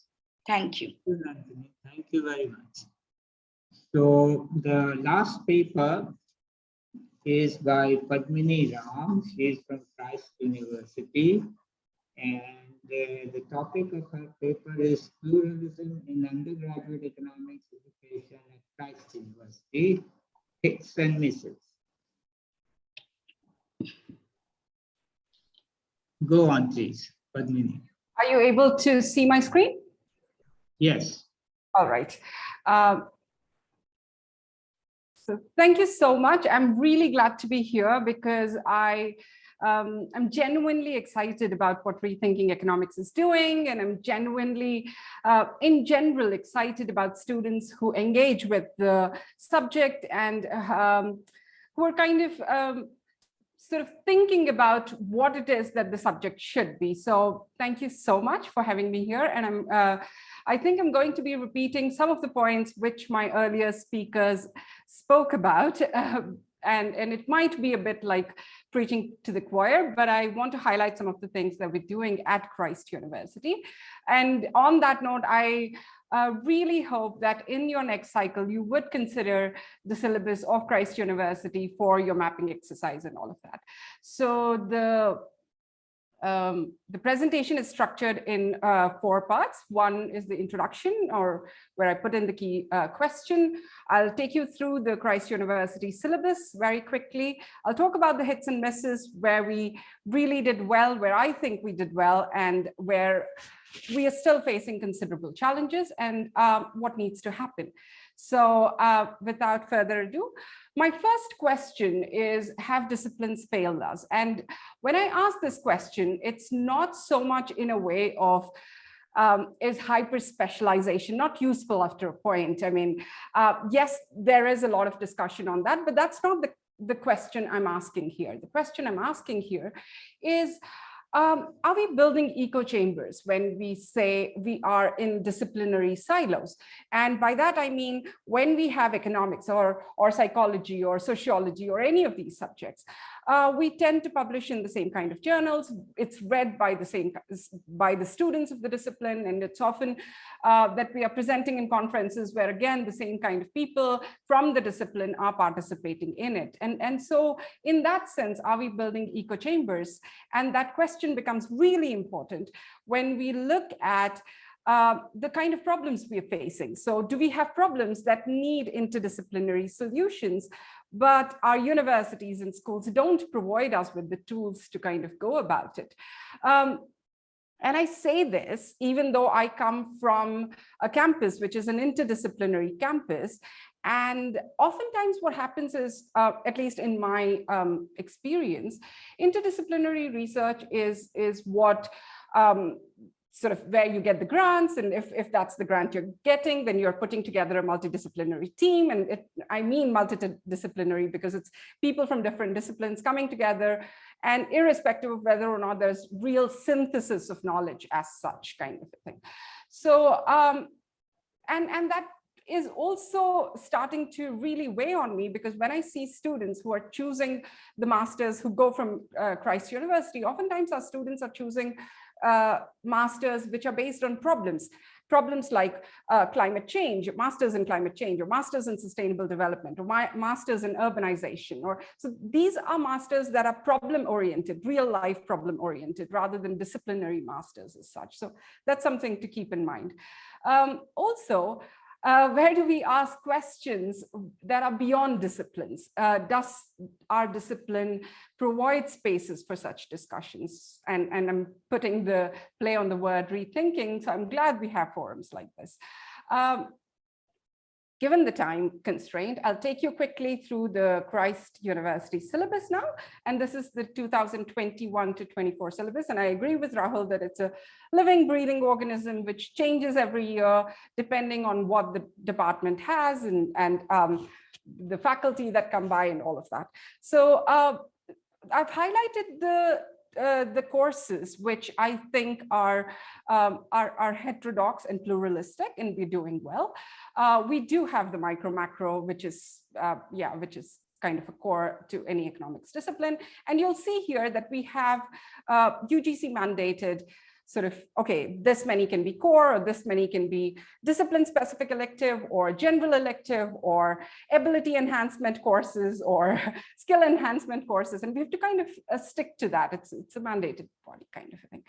We have a paper on gender economics. We do have paper on, and this is part of a common core, which I'm going to speak about in a minute. So the papers that are offered by economics department is economics and literature, or designing policies for sustainable development. So there's a either or kind of a thing. So you can pick either of the subjects, either of the papers. And then we have health economics, behavioral economics, Indian government and politics, essentials of accounting, consumer psychology, education and development.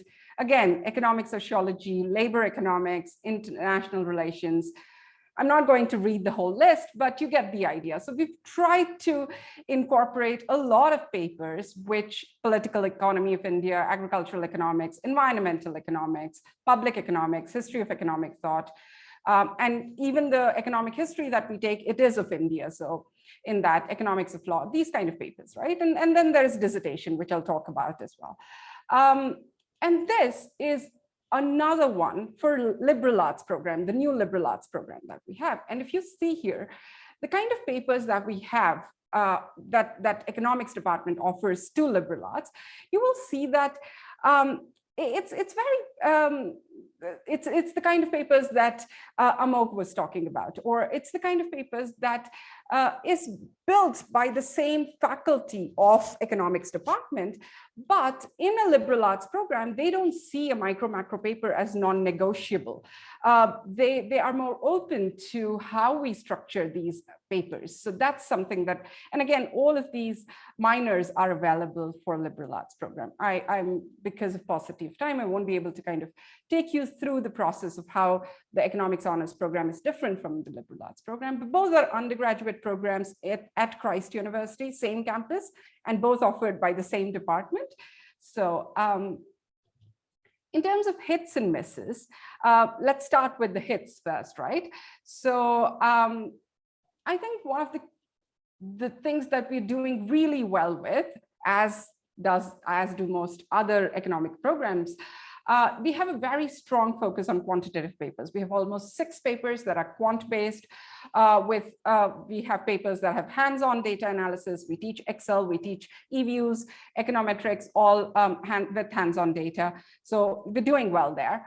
We're actively thinking about interdisciplinary courses. And here I'd like to introduce the flagship Common Core program of Christ University, which is basically that on our campus, there are 7 disciplines, and each discipline, each semester offers 2 programs.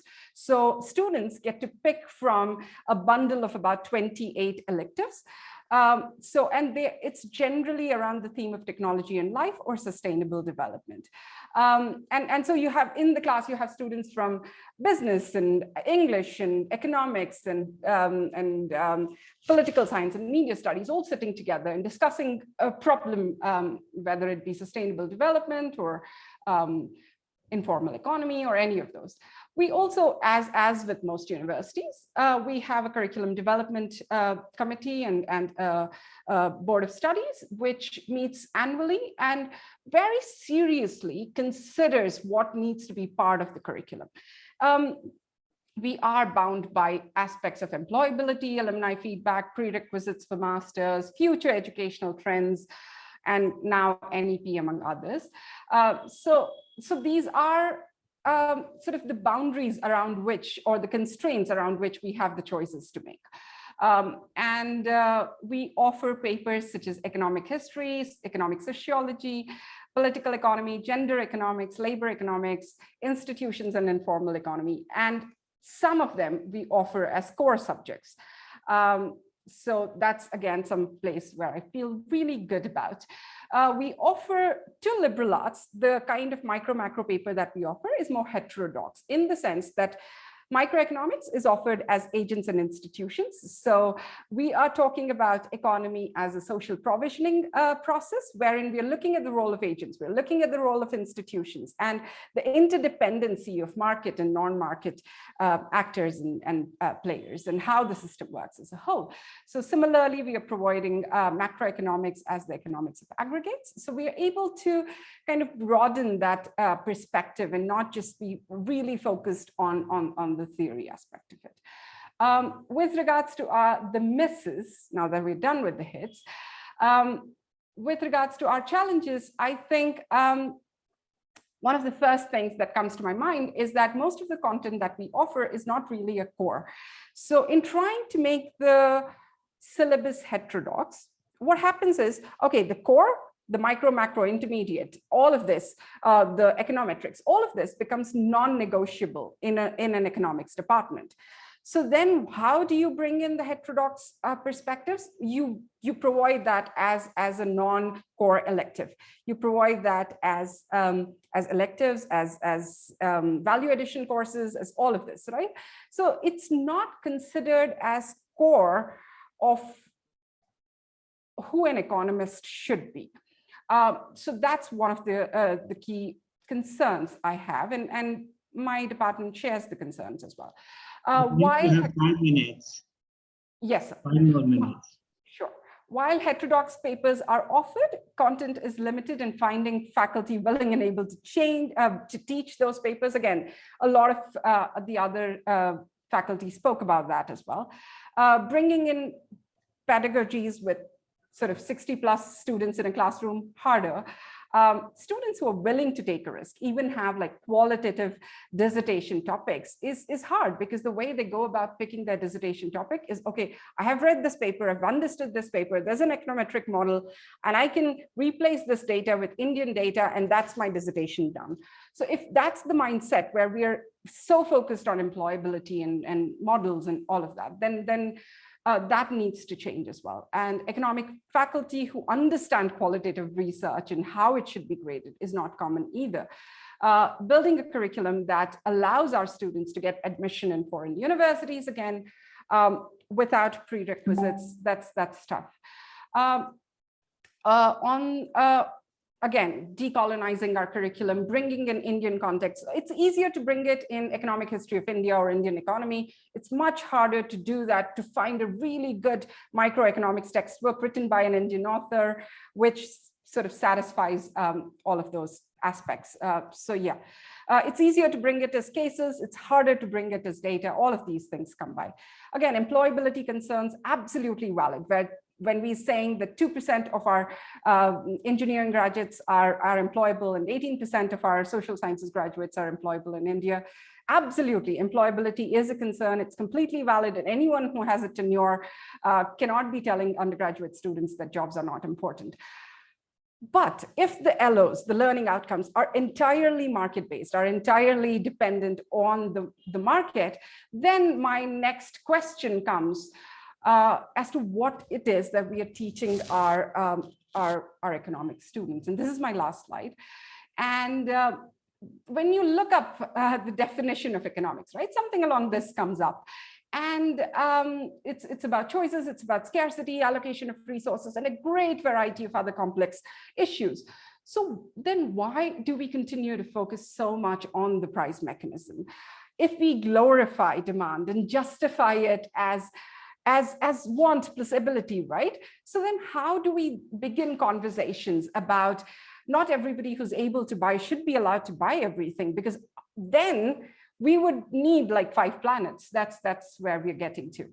And if you're focused only on production as the engine of growth, so I'll take another minute as the engine of growth, then how do we shift to a more frugal, reuse-based economy on minimalism or reuse and all of that? And if you're productive only in the capitalist sense, then how do we figure out art, music, and everything that's of value to us? How do we incorporate that in our living? And we're seeing the mass resignation. We're seeing 4-day work week becoming the norm. We are hearing of mental health becoming the next pandemic. After all this, if we know that productivity in a capitalist way is not the right way to go, and we're thinking about circular economy, shared economy, gig economy as patterns of the future, how many hours are we spending training our future economists to kind of manage such systems, right? So what is it that we are educating our graduates for? To get a job, to be lifelong learners or critical thinkers, to start thinking about what we should demand from our economy, because these questions are now limited only to a unit in political economy or something of that sort. And I will end that we need to constantly engage with scholars from other disciplines. And I'm not an economist, I am an anthropologist in an economics department. And so I would very strongly vouch for ethnography and sort of qualitative methods to bring in reflexivity into the discipline and to bring in how we're looking at informal economy, whether it's Sudhir Venkatesh, whether it's Keith Hart, whether anthropologists like that. So it's really important that we bring in these perspectives, understand if we can borrow from those methodologies or pedagogies or all of that. Thank you so much. Thank you, Padmini. You have kept time. That's very good. So now we are done with all the presentations, and so it's open for discussion, and the panelists are encouraged to discuss each other's paper with each other, People who are not on the panel are encouraged to ask questions. I guess that they can ask questions only through Q&A, and it probably would be my job to read them. So let me first take some questions from the audience, because we cannot see them, and after that I will open it up for everybody to talk freely. Now you have first one question, maybe this was the fourth one or first one. Dear Nandini, at the undergraduate level at colleges in Delhi University, ideas that are alternative to orthodox economics are typically taught in the final year. By the time students reach the final year, have they been sufficiently indoctrinated, in quotes, in orthodox economics? As a result, have many of them become unwilling to opt for heterodox economics-oriented papers? That's the question. Maybe Nandini, you can take it on. Yeah, I can take it on, because I've been engaging with this idea for a long time. The reason why typically and for a very long time, these alternative papers were on the third year were also to kind of contextualize the basic understanding. But the problem that arises is not a question of indoctrination, because typically in any university, when you teach neoclassical economics, you teach it in a way as if economics is only that. So students get to feel that, this kind of abstraction or software replicable modeling or some kind of predictive certainty or repeated permanence may be what economics is all about, or the tools with which they engage. While in the third year, when they come and they get introduced to this kind, I think the breakdown or the threshold tipping that happens is that there are ways and ways of looking at it. And what does a historical approach do? What does, getting into ideas about looking at capitalism as a process of surplus value creation, and the whole idea about accumulation and appropriation. These are also ways of doing, say, factor payment theories, market distributions, etc., which they are used to. So the context is there, and it is an eye-opener. However, to say that if we could have introduced it earlier, would it have been better? I am not too sure about that, except that we, as Rahul was suggesting, that within those structures that are there and non-negotiable course sequencing of, say, micro, macro, and the pedagogies, can we introduce elements of that? But I see that as also, in a certain sense, in a case where there are these large information gaps, may not be correctly disseminated. So I don't see the third year being a problem, but the indoctrination is a latent or a subvert indoctrination. Our belief that, economics is only about this kind of abstraction. And as Milton Friedman is saying, that consistent internal theory with predictive certainty. So anything that questions or makes that unreliable becomes a little problematic, but not unacceptable. Students understand it better. Thank you very much. We cannot go on because we have many other questions. I think you have answered that questions quite comprehensively. Let me read the other question, which is to Padmini. A very common problem in universities across India is that lack of faculty for teaching all the elective papers available for students. How do you deal with this problem, as well as the problem of very few students signing up for a particular paper? which leads to them being asked to study another paper? Quick answer, not very well, it's long, not because we easy, don't have actually. time. Yeah. Yes, sir. Well, it's not very easy. The one thing we have sort of fought for our students, especially in liberal arts, but also in economics honors, is that irrespective of how many students we have, we will conduct the class. So in liberal arts, if there are 3 students picking a paper, we are still teaching it. So that's one sort of major victory for students. But with regards to non-availability of faculty, it's really not in our hands. We are trying our best.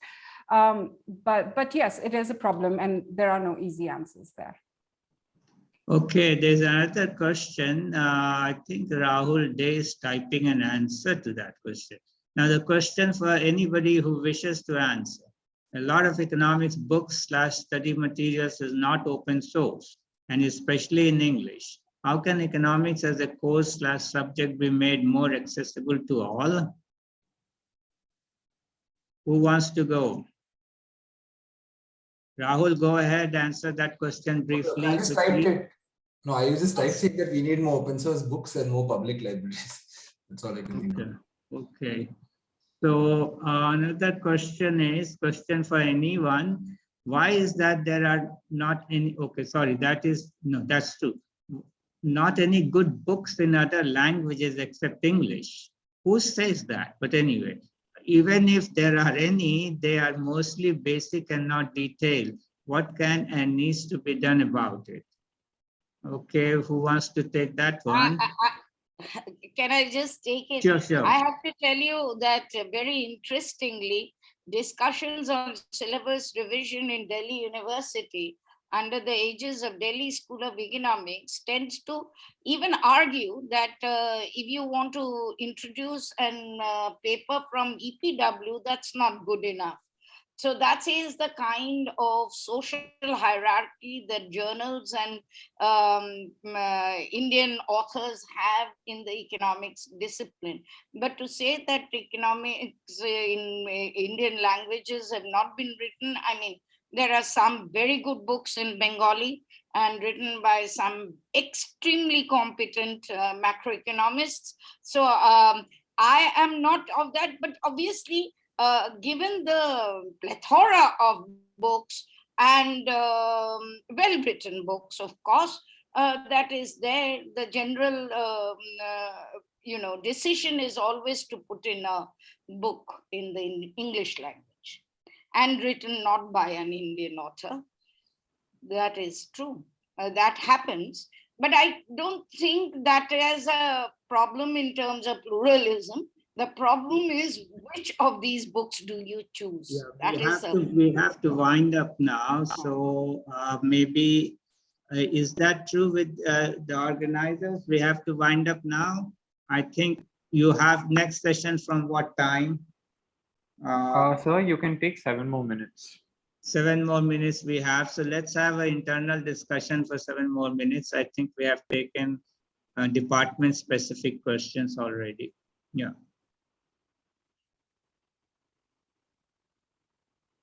Anyone who wants to discuss? I would like to ask my friends who come from private universities. We are a public funded university, and we are also a university where students come from very heterogeneous backgrounds.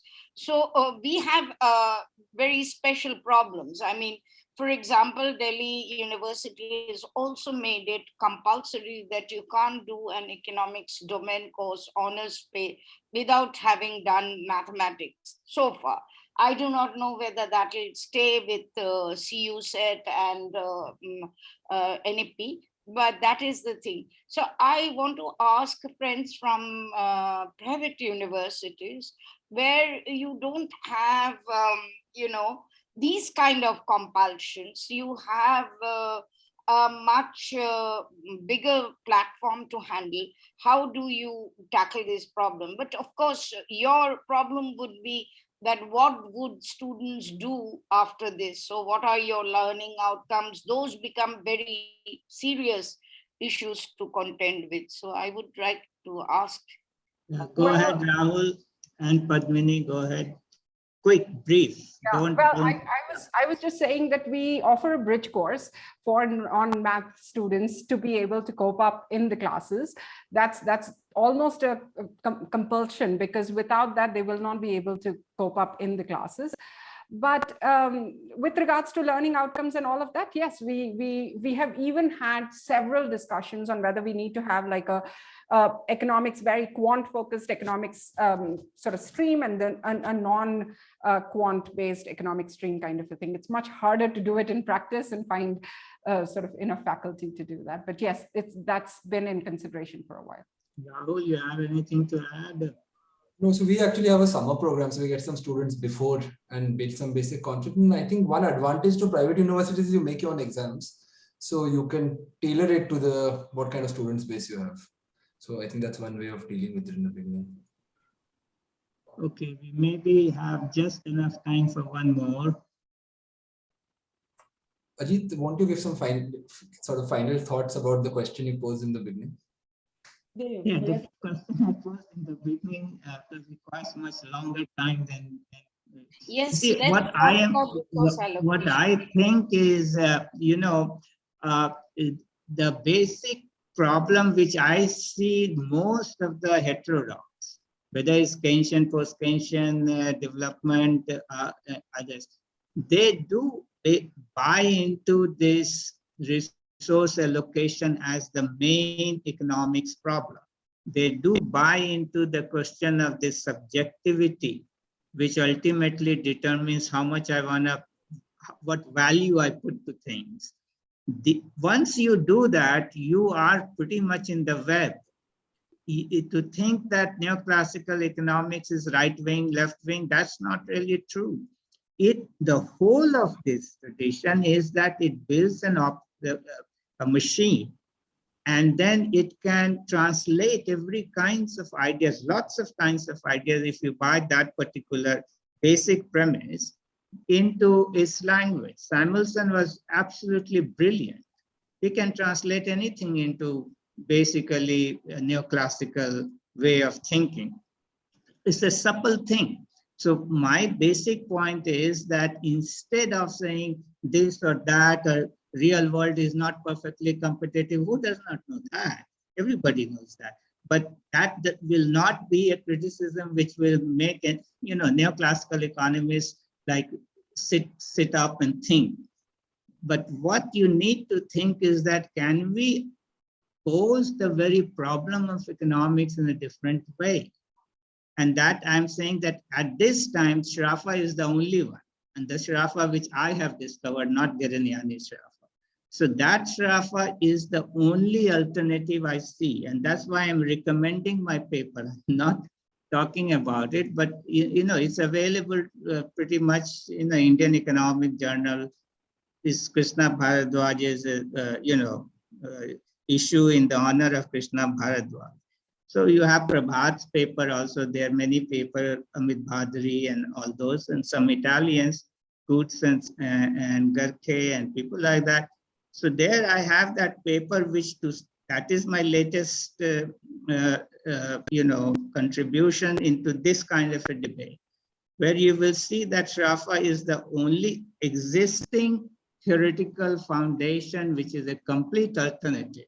And I just read to you a letter, an arrow I had on Sraffa in 2015. And this is what Arrow wrote, which is very, very pertinent.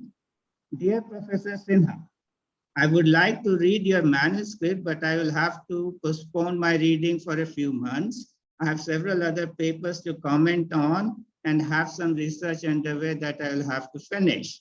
I must tell you frankly that I was never enthusiastic about production of commodities by means of commodities. Sraffa had a remarkable mind, and his paper on the necessity of imperfect competition is a classic. But his resolute opposition to the use of subjective elements in explaining economic phenomena, for example, demand functions or the time preference, led to claims that were, in my judgment, unsustainable. I actually once had a discussion with him about his book, but as may be supposed, I didn't have much we didn't have much of a meeting of minds. I'm interested that you have had access to useful archives. Sincerely yours, Kenneth J. Arrow. What Arrow is saying is absolutely true, that he definitely didn't have meeting of mind on this issue because Sraffa has no space for subjective elements. No, and that's the dividing line. If you take that, you have an alternative way of thinking, which will not be absorbed by the grand narrative of your neoclassical economics. Otherwise, they will absorb anything. Bounded rationality, absorb. Anything you come up with, absorb. Asymmetric information, absorb. Keynes, absorb. Everything can be absorbed if you buy into that basic proposition that economics is basically a problem of resource allocation. Once you buy into that, they got the machine. That's my last. Okay, we are 2 minutes beyond time, so I think we should call it a day. Thank you very much. It was very, very nice and valuable for me to listen to all of you. You have my full support, what you are doing. Keep thinking in that direction. And let's thank each other and call it a day. Thank you very much. Thank you. Thank you, Professor. And this has been a great session. Thank you again to all the presenters for taking out the time and sharing their work with us. Especially thank you to Dr. Ajit Sinha for chairing the session and anchoring the discussion today. As for the rest of the schedule for today, we have 2 more sessions lined up that has just been put in the chat box. And we request all of you to join the same link again at 4 p.m. IST. Thank you again and see you all soon. Thanks, everyone.